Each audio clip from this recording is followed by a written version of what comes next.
started. This is our first roundtable of the spring semester. We got pushed back a week because of weather, so thank you all for attending.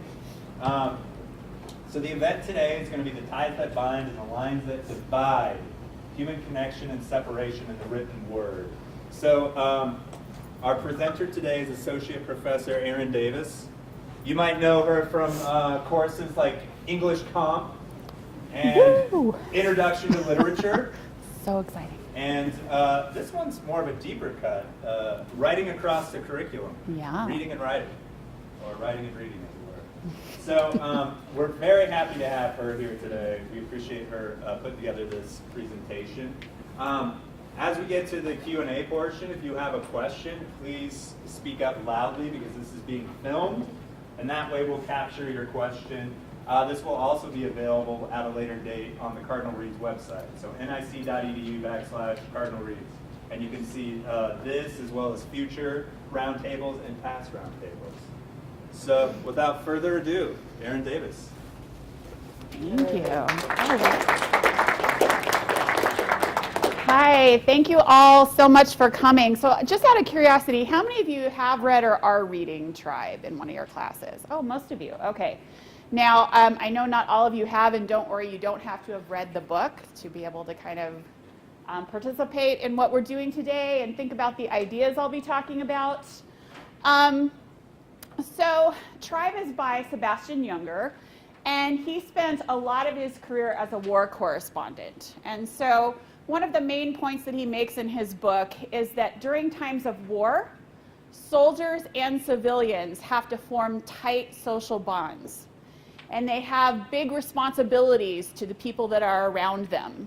And they form a really deep sense of connection because they are in such extreme circumstances. And he writes about the irony of how when soldiers come home from war often, they come home to a society where those tight social bonds aren't there. And so that can lead to feelings of depression and alienation and PTSD.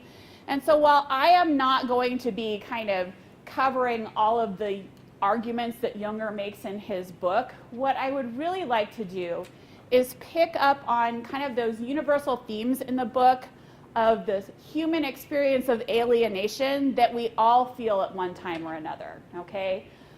Probably all of us have had the experience of feeling disconnected from the world around us, feeling like we don't fit in, feeling like we don't belong, right? And also that human need for connection and belonging, right? Which we all have kind of built into our DNA as human beings. So I'm an introvert, right? I am not an exciting person on the weekend, okay? A good Friday or Saturday night for me is being in my PJs with a good book or Netflix, and please don't ask me to go do anything, okay? Even introverts like me, we have a need for belonging, we have a need for community, and not only that, we have a need as humans to feel like we have something to contribute to the people around us, right? So I will talk about one story that Junger tells at the beginning of his book. I believe it's in the introduction.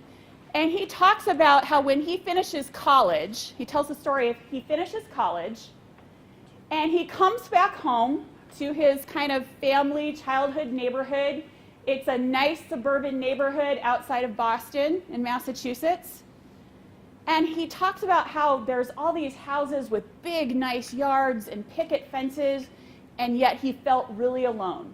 He felt really disconnected. He didn't feel a sense of community. He didn't feel that there was any need for him to contribute to the people around him, and he didn't feel like people were connected or even knew each other very well. So as a young man, what's his solution to this? He's going to hitchhike across the United States and try to figure the world out, right? I think he even says something like, I went searching for the real America, okay? He's certainly not the first person to do this, to go looking for meaning through travel. And he winds up in a small town, I believe it's called Gillette, Wyoming, okay? And he encounters this man who is wearing kind of work coveralls that are really dirty. This man looks a little rough around the edges.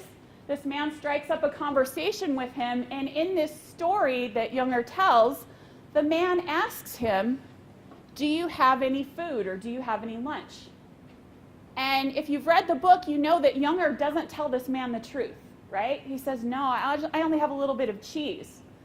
And Younger says, I would have shared my food with anybody, but what assumption does he make about this man? That he might try to rob him and take his food that's in his knapsack, okay? So when Younger tells the man, no, I don't have any food, the man gives him his lunch. And then Younger is too ashamed to admit to the man that he lied to him and that he assumed he was going to rob him, so he feels like he just needs to take the man's food. And he's so humbled by this experience that he says it sticks with him. And this is before he becomes a war correspondent, before he starts thinking about, alienation that soldiers feel when they come home. And he says that this story really gets him thinking through the rest of his life. And what he says is, what made this man that he encountered different was the fact that he'd taken responsibility for me. For reasons I'll never know, the man in Gillette decided to treat me as a member of his tribe. And so starting out in the book, Younger says that modern society has perfected the art of making people not feel necessary, and it's time for that to end. So that's kind of how he starts out the book. So what I would like to do with you today, since I'm a literature teacher and an English teacher, we tend to like literature, right? That kind of makes sense, right? There's some philosophy teachers in here who probably like philosophy a lot, all right?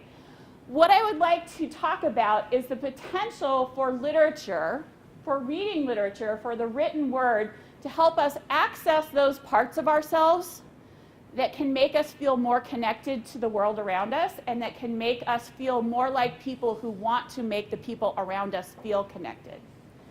So Younger uses the term responsibility, right? That man felt he had a responsibility to me, and Younger talks a lot about how we don't feel responsible for one another enough, in his opinion. And it's that responsibility that makes people feel connected.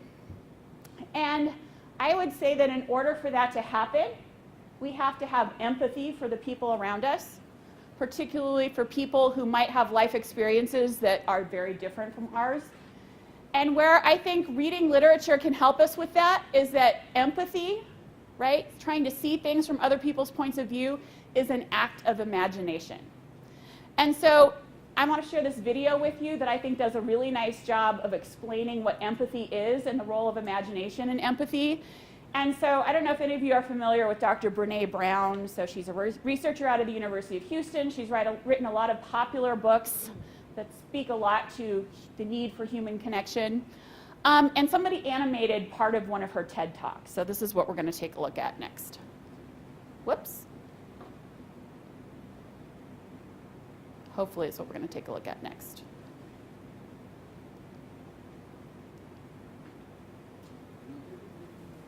When all else fails, do this. There we go.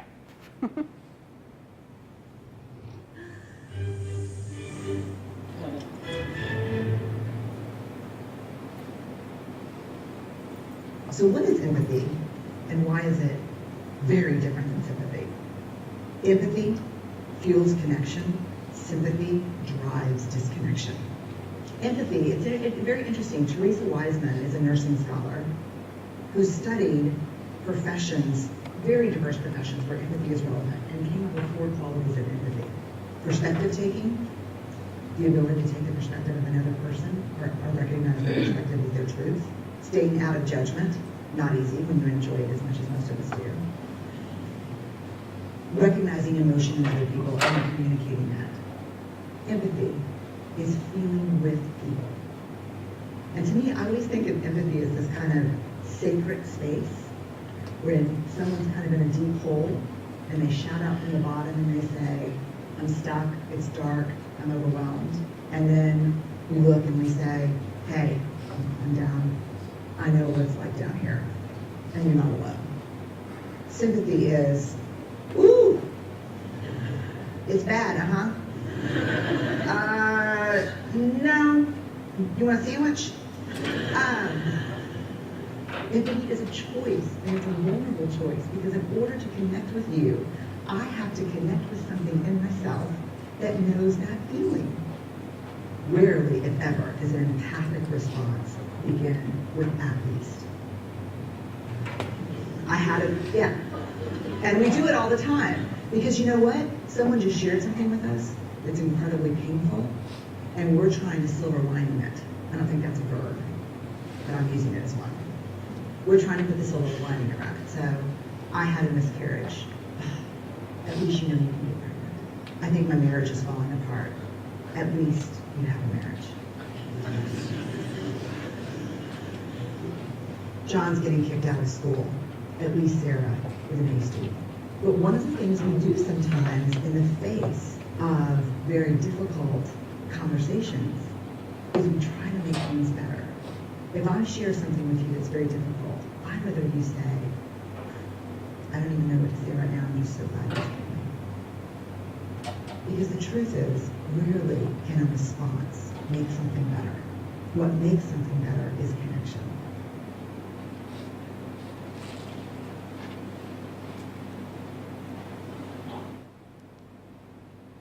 Okay, so what I particularly like that Brene Brown is saying in that clip is empathy requires us to suspend judgment, but it's also an act of imagination. We have to try and imagine the experience of somebody who is not us. And sometimes that might come naturally for us in some circumstances, sometimes it might be more challenging. And so the reason why I think that using literature as kind of a bridge to get us to access empathy is a great way to go is because, number one, there's some research to back it up that it actually works well, okay? And people have been talking about this for a long time. So the great romantic poet Percy Shelley, he was writing in the early 19th century, and he said, a man to be greatly good, and he's using man and male, right, as kind of the generic term for human beings. If somebody were writing it now, they'd say people are humans. But he said, a man to be greatly good must imagine intensely and comprehensively. He must put himself in the place of another and many others. The pains and pleasures of his species must become his own. The great instrument of moral good is imagination, okay? And one of the reasons that reading any kind of fiction in general, reading literature, so fiction or poetry with some kind of artistic quality or flourish in it, helps us access empathy in our brains is because we have to take the images and words on the page and we have to create a picture in our brain, and we have to connect to it emotionally. Literature is not the only art form that can help us access empathy, right? Can you watch a movie that helps you access empathy? Yes. But the movie does all the visual work for you, right? You see everything playing out on the screen. When you're reading, your brain has to fire a few extra synapses to kind of get that imagination going in your brain. So that's why publications like the Harvard Business Review have said business leaders should read poetry, okay? I'm not quite sure how many business leaders have taken them up on that, but I think that's an awesome idea. Scientific American has published research that reading literature actually improves the parts of our brain that activate that experience of empathy. The Nursing Times a couple years ago published a study that's recommended that nursing students read poetry along with their studies, right? Now, nursing is an intense curriculum. I think it might be a hard sell to say, you know what, on top of everything else, read some poetry. But they found that it created empathy not just for the prospective nurses and their patients, but for the people they were working with, their colleagues, okay? And it's also been published in the Journals of Psychology, Aesthetics, Creativity, and the Arts. Reading literature is one way humans can access empathy. So on your tables, you have packets, and in those packets are poems, okay? And there's maybe one or two bits of short prose, okay? Now, When I say the word poetry, there might be some people in the room who are like me, who are thinking, yay, poetry, okay? If you are one of those people, you're in my tribe for sure, okay? But don't worry, if you are not one of those people, there's no tests and there's no papers to be written about anything here, okay? The reason why I chose mostly poems for us to work with is because they're short and kind of manageable time-wise. I can't say to you, hey, read this novel, and we'll talk in 10 minutes, okay? All right, so most of the poetry that I have in your packets is pretty contemporary stuff. And we may not get to all of them. We'll just kind of see how it goes. But I got to start out with Emily Dickinson, because if you know me, you know I'm a huge Emily Dickinson fangirl. There's no shame in it, right? I just love her so much, so I have to start with her. Emily Dickinson is a 19th century poet, an American poet, who really doesn't get recognized until after she's dead, okay? Which is kind of the bummer thing about being a poet sometimes, that recognition doesn't always come to you right away. But in the 19th century, women were supposed to get married and have kids, and Emily Dickinson did not do that, okay? She decides that she doesn't want to do that, and she writes poetry instead. So Emily Dickinson has a lived experience of a woman really not doing what women are expected to do. Okay, she has to live in her father's house because she does not have a husband who is going to be financially responsible for her, because in the 19th century, women aren't going out and getting and pursuing careers. But she's passionate about writing. You know, when she has to do her writing, she has to do her writing in the middle of the night, because her father tells her, I'm okay with you writing poetry, but do it in the middle of the night so it doesn't take away from your responsibilities of running my house, okay? Which was a pretty enlightened perspective for a man at that time, right? So she has this experience of being a woman who does not fit in with a lot of social expectations of being a woman at the time. So here's one of her more famous poems. I'm nobody. Who are you? Are you nobody too? Then there's a pair of us. Don't tell, they'd advertise, you know. How dreary to be somebody. How public, like a frog. To tell one's name the livelong June to an admiring bog. And what I like about this poem, and why I'm using it to kind of start us off, is we've got the speaker of the poem, that's what we usually call the voice or the persona behind the poem, is recognizing that she's nobody. She does not fit in with all the somebodies in her world, okay? Does she seem to be upset about it? Okay, no, she seems okay with it. She is kind of reveling in her nobodiness, the fact that she is different from the rest. But what she's also doing is she's seeking community. Even in her realization, I don't fit in. I think I see somebody else who's a nobody like me, and I want community with that person, okay? So we can be nobodies together. How many of you have ever had that experience of finding somebody who's the same, I call it finding somebody who's the same kind of weird as you, okay? Right? Okay, Molly just raised her hand in the back. We're the same kind of weird, so we're nobodies together, right? Okay, so even in the experience of being different than, there's also that human impulse to seek community, which is what I like. Okay, so with these poems that we're going to be taking a look at, I'm going to invite you, if you want to mark anything that you notice in any of the poems we're looking at, there's pens to write on those packets. And even if you're not super excited about poetry, what I'm going to invite you to do is think of the voice in each poem as a person or a persona that you're trying to empathize with.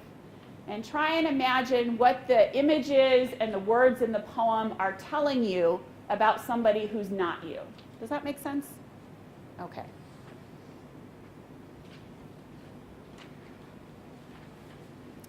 So I will say that this next poem that I'm going to talk about is actually the third one in your packet. It's Some Days by Billy Collins, so sorry they're a little out of order. Okay. Now, I chose this poem to share with you because I think it shows that alienation and disconnection from everyday American life that Sebastian Junger was feeling as a young man. I think it shows it to us in pretty extreme terms. So pay attention to the metaphor that he's using about dolls and dollhouses. This poem has a video that goes with it. So Billy Collins, the poet, he was actually the American Poet Laureate in 2001 to 2003-ish, I think. And he had a animator who worked with him on a few of his poems to actually bring the images in his poems to life. So we have the benefit of having this video for us to consider as we look at the text of the poem itself. Some days I put the people in their places at the table, bend their legs at the knees if they come with that feature, and fix them into the tiny wooden chairs. All afternoon they face one another, the man in the brown suit, the woman in the blue dress, perfectly motionless, perfectly behaved. But other days I am the one who is lifted up by the ribs, then lowered into the dining room of a dollhouse to sit with the others at the long table. Very funny, but how would you like it if you never knew from one day to the next, if you were going to spend it striding around like a vivid god, your shoulders in the clouds, or sitting down there amidst the wallpaper, staring straight ahead with your little plastic face? Okay, that's kind of bleak, right? Okay. But it's also kind of funny, or maybe I'm the only one who finds it funny. I do think there's some dark humor in there. When I showed this video to my son, who's 25, he said, "You're going to show that in a presentation? That is dark, bleak stuff. Why would you do that to people?" Okay?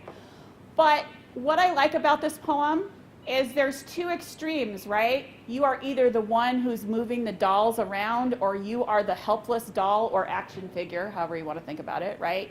Who is being picked up and placed. There's a complete sense of not being in control of your own life, and also feeling really disconnected from the people or figures around you. And it just kind of speaks to, how many of you have ever felt like you're just kind of stuck in the grind of life and you really are not feeling a lot of control? I don't think that's an uncommon feeling to feel around midterm time, right? Okay? You are controlled by all of these things that are happening or that you have to do, but that sense of connection might not be there always. But yeah, those are some pretty bleak images. But that kind of sets up what poetry can do for us. It can take a metaphor, dolls and dollhouses. Anybody play with dolls and dollhouses when they were little? Okay, yeah, I did. And use it for a feeling of disconnection or lack of control in one's own life, okay? Now, if I were to just leave you with that and say thank you for coming, that would be super depressing, but we're not going to just leave it there, okay? All right. Where most of us get our sense of what it means to be connected to people and to be responsible for people, and this actually will appear as the second one in your packet, so you have to go back, I think. This is actually the one piece in your packet that is not a poem. It's a brief piece of prose by Sandra Cisneros from her book, The House on Mango Street, and some of you might have even read this book at some point when you were in school. Her main character is Esperanza. Esperanza is a young girl in a Mexican-American family growing up in Chicago. And this little snippet is taken from earlier in Esperanza's childhood. Okay. And so for this piece and for some of the next few pieces that come along, I'm just going to ask you to think about what you notice is happening with the language. What images are you noticing? What are you experiencing when you're looking at and hearing it? Okay. So this is called Boys and Girls. The boys and the girls live in their separate worlds. The boys in their universe and we in ours. My brothers, for example, they've got plenty to say to me and Nenny inside the house, but outside they can't be seen talking to girls. Carlos and Kiki are each other's best friend, not ours. Nenny is too young to be my friend. She's just my sister, and that was not my fault. You don't pick your sisters, you just get them. And sometimes they come like Nenny. She can't play with those Vargas kids or she'll turn out just like them. And since she comes right after me, she is my responsibility. Someday I will have a best friend all my own, one I can tell my secrets to, one who will understand my jokes without my having to explain them. Until then, I am a red balloon, a balloon tied to an anchor. So what do you notice in that piece? And there's no right or wrong answers. Anybody want to share anything that sticks out with them? Any image or word or idea or feeling? She's an older sibling. She's what? An older She's sibling. an older sibling. How many of you are older siblings? Raise your hand. Yep, I'm the oldest child. I relate to this in a lot of ways. And what is she experiencing about being an older sibling? She's a balloon tied to an anchor. She's a balloon tied to an anchor. So what does that image seem to suggest about what she's feeling? Yeah. She feels tied to her sister, right? And you notice how that word responsibility is in there? It's being used in a little different light than Younger uses it in the story that he tells, okay? But when we're kids, that's our first experience of what it means to be connected to people, right? The family group we grow up in, and what it means to feel responsibility to other people and to have other people feel responsible for us, okay? And she dreams of having her own friend that she gets to choose, right? That's not just assigned to her as her sibling is. Somebody who will get all of her own jokes. Now what's interesting is later in the book, there's another little vignette about her relationship with Nenny when they're older, and it's all about how they get their own jokes and they have their own inside way of talking to each other. So their relationship does mature, okay? But also, do you notice the sorting that happens in the first paragraph? So our families are where we first feel connected or have some sense of responsibility, but it's also where we can learn about sorting, how we're sorted into different categories. Boys and girls, big kids and little kids, right? Moms and children, parents and children. And then you get to realize that the neighbors down the street, ooh, their family's different than ours, right? Okay. So we learn things that separate us, and we learn things that connect us when we're children. And we all learn different lessons because we all come from different families. So when I go home to visit my family, to be with my parents and siblings and cousins and aunts and uncles, I feel like, oh, yay, I'm home, I'm with my people. When my husband goes home, he has the experience of, how did I come from these people, right? So it's not the same for everybody. We learn about community and belonging, and also we can learn about feeling different than, okay? Anything else anybody notices about this piece?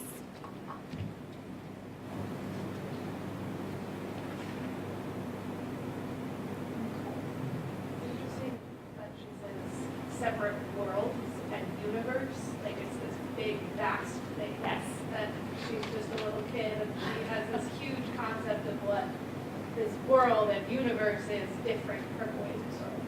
Yeah, and I think that Cisneros does such a great job of representing the child's experience, because those are worlds and universes to you when you're a child. That's the entire universe, right? Your family, your neighborhood. And boys and girls in her experience live in very different worlds, right? And that might still have been the experience for some of us growing up. We're sorted into different categories, okay? And she notices that inside the house, the boys talk to them and they're all part of the same group. Outside the house, different group.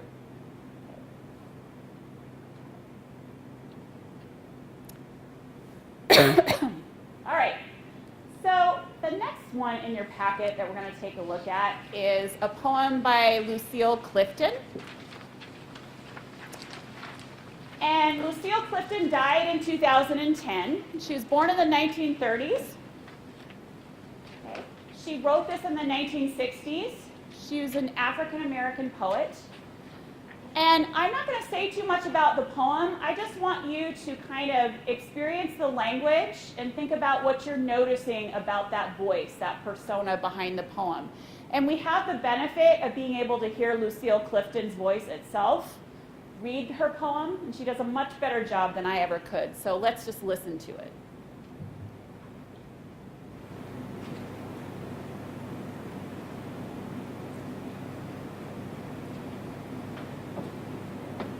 Won't you celebrate with me what I have shaped into a kind of life? I had no model. Born in Babylon, both non-white and woman, what did I see to be except myself? I made it up here on this bridge between starshine and clay, by one hand holding tight my other hand. Come, celebrate with me that every day something has tried to kill me and has failed.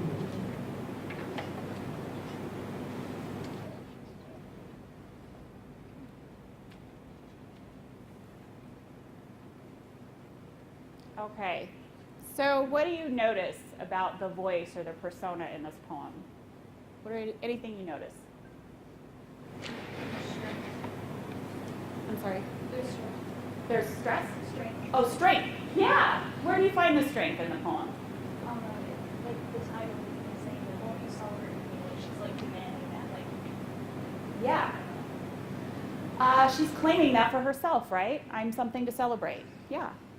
It's interesting that she starts with won't you? She asks an invitation, and then she, at the end of the poem, like her journey in life ends with a demand, like come celebrate with me, because even if you're not going to, I'm still going to celebrate. Yeah. That's a really good observation. If I say, won't you do this with me? There's more timidity to it. But if I say, do this with me, okay, or do this for me, there's a little bit more of a claiming my right to something. Yeah. What other observations? Yeah. I think it speaks of a world that doesn't have like an ideal that it wants her to strive for. Like it doesn't seem that she has a place in it, and yet she like affirms life and creates her own way of being in spite of it. Yeah, so the speaker of this poem is very much recognizing I grew up and I am not, as Emily Dickinson would say, one of the somebodies, right? I had no models of how to make the kind of life I made for myself. Okay? I will tell you one of the images that I just love in this poem.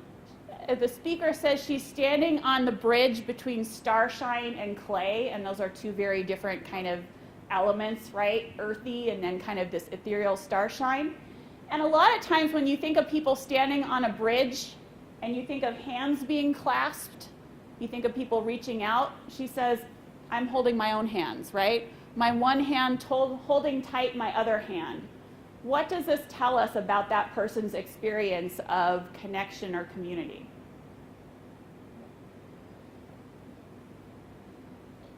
Yeah. Had to do it for herself. She's had to be her own cheerleader and move herself forward regardless of what has stood in her path to try and bring her down. Absolutely. Yeah.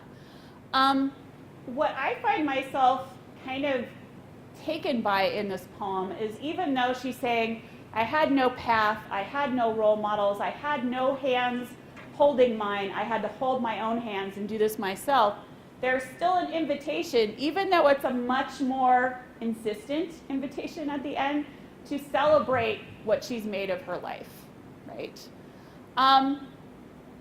What do you guys think of the last few lines here? Every day something has tried to kill me and has failed. Yeah. I think it shows a really strong sense of self-confidence that she has in herself. Like she says, what did I see to be except myself? And celebrate with me. Every day something's trying to kill me. Like the world around her is trying to kill her sense of self and break down her feeling or her need for relating. So she says, hasn't let it affect her big thing. Yeah, I think you're making a really good observation that it's her sense of self and worth, right, that has been under fire or under assault. Yeah. I saw another hand in the back. I was just wondering if you could repeat some of the comments. It's kind of hard to hear. Oh, sure, yeah. What Will was saying was that those last few lines for him suggested that the speaker, the persona in the poem, felt her identity under assault throughout her life, and yet she has this sense of resiliency that in spite of that, she's inviting people to celebrate her. Is that kind of, am I encapsulating that okay? Yeah. Going back to that part, she also claims that she's non-white, and she makes that point that she is a minority. Yeah. Yeah, so she says both non-white and woman, right? And so those are two different ways that she has identities that don't necessarily have access maybe to all of the power in our culture, right? That there might not be as many models for her in terms of how she wants to forge a path for herself. Yeah. Yeah.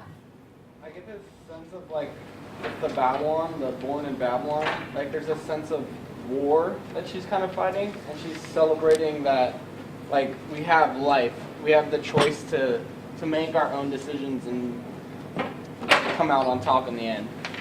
Okay, so it's that born in Babylon line that you're showing that, that there's some kind of battle, right? And of course, Babylon in the Bible was a city of exile, right, where people experienced alienation and exile. So that also might be speaking to why she's saying that she was born in Babylon. Also, throughout like history, Babylon had like crazy wars. Yes, like historically a place of conflict, right? Mm-hmm. Yeah, great observation. And that's also kind of interesting how she didn't capitalize it as well.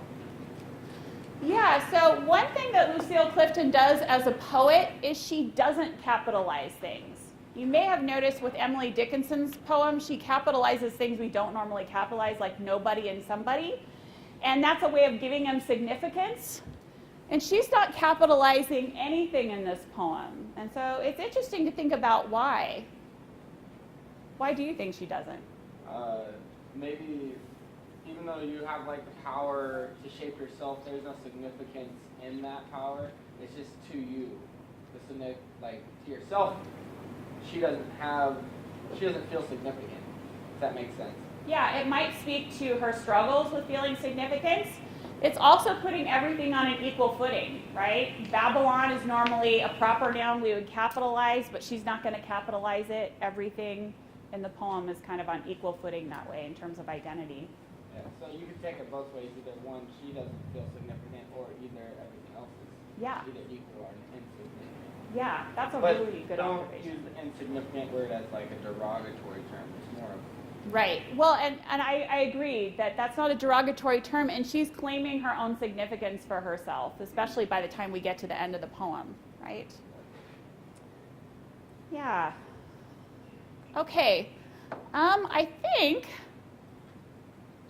looking at the clock, I think I'm going to skip ahead. So there's a great poem that comes after this in your packet. I don't know that we're going to have time for it. Please read it on your own because it's wonderful and lovely and compelling.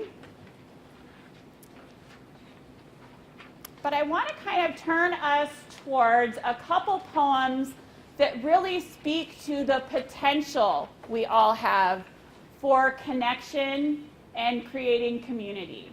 Okay, so we've read some stuff that talks about how we can feel sorted, how we can feel like a not one of the somebodies, how we can feel disconnected.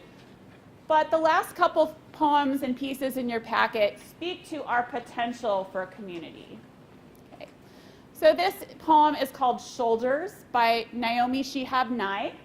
She was born in 1952. That doesn't mean that the poem was written in 1952. And it says, a man crosses the street in rain, stepping gently, looking 2 times north and south, because his son is asleep on his shoulder. No car must splash him. No car drive too near to his shadow. This man carries the world's most sensitive cargo, but he's not marked. Nowhere does his jacket say fragile, handle with care. His ear fills up with breathing. He hears the hum of a boy's dream deep inside him. We're not going to be able to live in this world if we're not willing to do what he's doing with one another.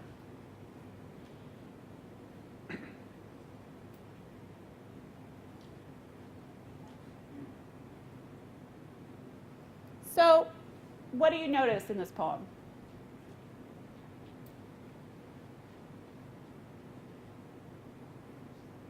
Is there some significance to the name of the poem being plural and the use of the word being singular in the poem? Yeah, that's a good question. So the shoulders is plural in the title, but singular, right? The man is carrying the baby or the young one on his shoulder. So what do you think about the significance of that? Why plural in the poem, in the title, but plural in the title, but singular in the poem? Yeah. Maybe the title is shoulders because at the end it says we're not going to be able to live in the world, so maybe it's like referring to like carrying the world on your shoulders kind of thing, like we need to do that more often. Sort of thing. Even to like the like together we are doing. Yeah, She's making that call to other people to do the same thing. Yeah. So I think you both are onto something about what is at work in this poem. So the singular shoulder where the father is holding, or the man is holding the child on his shoulder and being protective of him, that singular shoulder is what she's trying to universalize for all of us, right? Our shoulders need to be doing for each other what that one man is doing with his shoulder for the baby. Yeah, I think you're onto it. What other observations or questions does this poem kind of prompt when you look at it? Yeah. When you read it, you immediately have a feeling of compassion. For him, it's compassion as far as caring for his son, but it's a bigger whole within your community and within society. It just it's like a trickle down effect. One thing leads to another. Yeah. Yeah, so there's this tone of compassion throughout, and that tone of compassion is established by this image of a man carefully carrying, right, a baby through the streets. Yeah. One that really stands out for me is the nowhere on his jacket does it say fragile or handle with care. I remember growing up, I was a wrestler, and my coach used to always tell us, everybody puts their pants one leg on at a time, so everybody is equal, and you're only as good as your team or whoever you're going to be training with. So if we can't help one another out, we can't come out on top of the Right. And so this precious bundle that he's carrying around, there's no label saying that be careful, but I think what you're saying is we all are fragile to a certain extent, and we all need each other, even though we don't have those labels on us, right? Yeah. Yeah. I guess it's also showing that like this guy is taking note and care into the child without having to be told to do so. Right. This is just what he's doing, and it's the most important thing that he's doing. And we are assuming, probably rightfully so, that he didn't have to be told to care for this baby, right? That was his job. Yeah.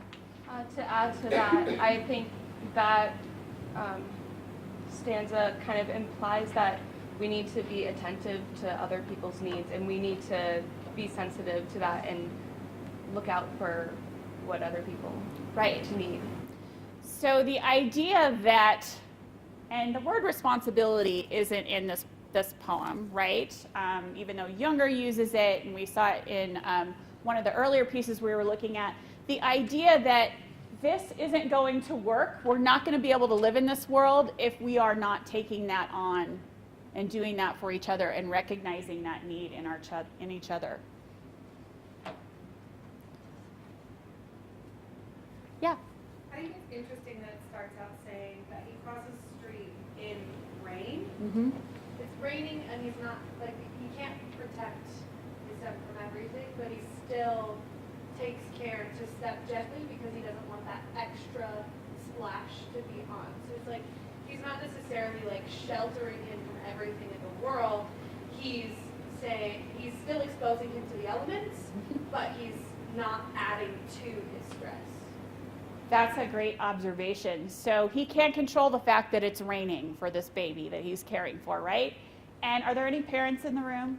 Right? Okay, so we can relate to the fact that we cannot control everything in the world, but we can offer as much care and protection as we can while still we are all in the elements together, right? And interesting, he says a man crosses the street in rain rather than saying it is raining. That in rain actually makes you kind of notice it in a different way, I think.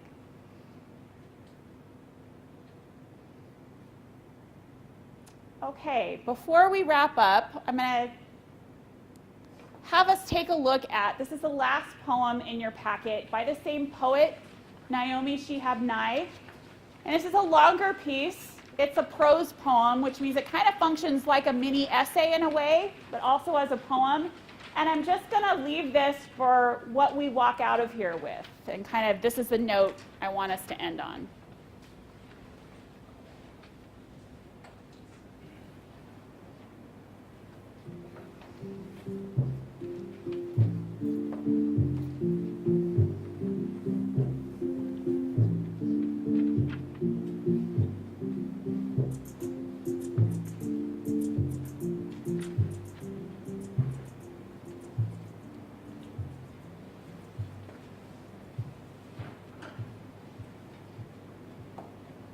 Wandering around the Albuquerque airport terminal, after learning my flight had been delayed 4 hours, I heard an announcement. If anyone in the vicinity of gate A4 understands any Arabic, please come to the gate immediately. Well, one pauses these days. Gate A4 was my own gate. I went there. An older woman in full traditional Palestinian embroidered dress, just like my grandma wore, was crumpled to the floor, wailing. Help, said the flight agent. Talk to her. What is her problem? We told her the flight was going to be late, and she did this. I stooped to put my arm around the woman and spoke haltingly. شو دعوة؟ شو بدك حبيبتي؟ استنى شوي، من فضلك، شو بتسوي? The minute she heard any words she knew, however poorly used, she stopped crying. She thought the flight had been canceled entirely. She needed to be in El Paso for major medical treatment the next day. I said, no, we're fine. You'll get there, just late. Who's picking you up? Let's call him. We called her son. I spoke with him in English. I told him I would stay with his mother till we got on the plane. She talked to him. Then we called her other sons, just for the fun of it. Then we called my dad, and he and she spoke for a while in Arabic and found out, of course they had 10 shared friends. Then I thought, just for the heck of it, why not call some Palestinian poets I know and let them chat with her? This all took up 2 hours. She was laughing a lot by then, telling of her life, patting on the knee, answering questions. She had pulled a sack of homemade mamour cookies, little powdered sugar crumbly mounds stuffed with dates and nuts, from her bag, and was offering them to all the women at the gate. To my amazement, not a single woman declined them. It was like a sacrament. The traveler from Argentina, the mom from California, the lovely woman from Laredo. We were all covered with the same powdered sugar and smiling. There's no better cookie. And then the airline broke out free apple juice from huge coolers, and 2 little girls from our flight ran around serving it, and they were covered with powdered sugar too. And I noticed my new best friend, by now we were holding hands, had a potted plant poking out of her bag, some medicinal thing with green furry leaves. Such an old country, traveling tradition. Always carry a plant. Always stay rooted to someone. And I looked around that gate and waved and weary ones and thought, this is the world I want to live in. The shared world. Not a single person in that gate once the crying of confusion stopped, seemed apprehensive about any other person. They took the cookies. I wanted to hug all those other women too. This can still happen anywhere. Not everything is lost.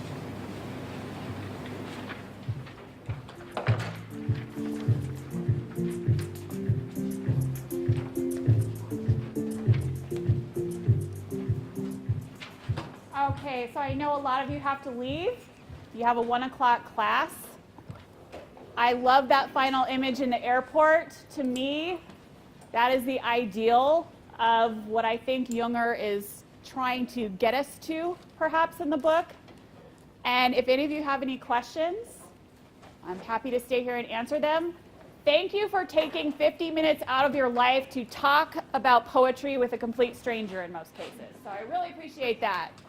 Have a great day. I'll just make a couple of quick announcements as you're getting ready. If Ashley B is here, who signed in over there, if you could write your full name so I can give you credit for being here. Also, our next roundtable is in just a couple weeks. It is on the 12th of March, another Tuesday, in this room, as well as April will have a speaker for the Diversity Symposium, and that will be in Town Hall. You can get this information on the Cardinal Reads website. Night at the library is tomorrow. Come visit us in the library. We'll be having a great time over there, writing, research help, tutoring. So come over, free pizza, you can eat all night, study with your friends. We're raffling off $50 gift cards. It's a good time. All right? Thanks for coming, everyone.